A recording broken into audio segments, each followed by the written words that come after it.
Here's the reality. Some financial advisors are really good at helping people, while some are actually just good at, well, sounding good. Here's the scary part. It can be tough to tell the difference, but you can.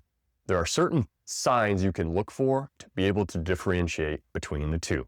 So here are 5 ways you can smell BS when talking to a financial advisor. I'm Joe Wilson. I'm a certified financial planner. I review financial plans every single day, which means I've had a front row seat to both really good advice and maybe some polished nonsense. If I were walking into a room talking to a financial advisor, the very first thing I would ask them is whether or not they are a fiduciary. A fiduciary is a legal term. What it means is that the individual is legally required to put your interests above their own, and it pertains to my industry in particular. Why is this important? Well, it should be pretty self-explanatory. You want to have that little bit of coverage to ensure that this person is not doing all they can to fill their own pockets, but rather to fill yours. And the scary part is, not all financial advisors or financial planners are fiduciaries. There are some that have to follow what's called a suitability standard. Now, I'm not going to go into a real in-depth description of what that is, but all you need to understand is it doesn't have as much coverage as a fiduciary. The other part is, just because someone is a fiduciary doesn't mean that they always act in a fiduciary capacity. Understand what kind of service you're getting from the financial advisor and what kind of coverage you have from a legal standpoint. The second sign I would personally look for if I was in that room is if the financial advisor only sells life insurance and annuities. Now, they're not going to come right out and tell you, oh yeah, that's all I sell. They're going to portray themselves as having all these different areas that they could put you in, and then they're just going to happen to put you in life insurance and annuities. Why do I single out these two? It's because in order to be a quote-unquote financial advisor, there's different avenues you can go down. One of the easiest that I've personally found is that you get a life insurance license. In my experience, this one was pretty simple. Once you have a life insurance license, you're able to sell, you guessed it, life insurance and annuities. Now, I'm not going to sit here and bash on life insurance and annuities. I think that they have their place in certain types of plans and certain types of situations. The problem arises if who you're going to talk to only can sell you life insurance and annuities. What do you think they're going to sell you? In terms of what other things can financial advisors do, well, there's several other licenses they can get. Just for example, in my case, I've got a Series 6, a Series 65. I took an SIE exam, also a certified financial planner. Okay, so what does this mean? This means I actually can be compensated for giving financial advice, putting together financial plans.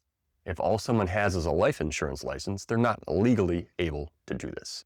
Now, a simple way to understand if the person you're talking to only has a life insurance license or not is to go to what's called broker check.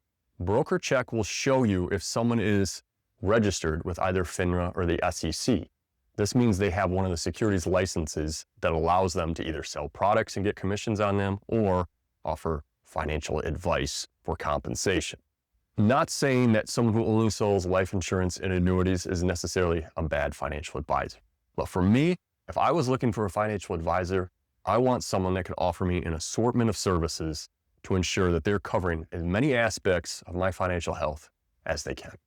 The other reason I don't love life insurance and annuity salesmen is I see a lot online. They use all sorts of fancy jargon. They're going to make these products sound like they can accomplish anything. They love their visualizations. They're going to show you so many visuals to make it sound so great. I don't personally enjoy that part of the financial business. The salesy type stuff, the overcomplicated of what I think are simple problems. Be aware of it, understand it, make your own decision. The next thing I would personally look for to understand whether this financial advisor I'm talking to, maybe he's a little stinky, is if all they offer is investment management. Investment management is a fancy term we use. I mean, they handle your investments. Investments are huge. It's a great thing. Traditionally, when you would go and talk to a financial advisor, that's what they would do. They would listen to you, they would understand your situation, and they would put you into the best investments to maximize your rate of return, maximize your chances of success, right? That's traditionally what they would do.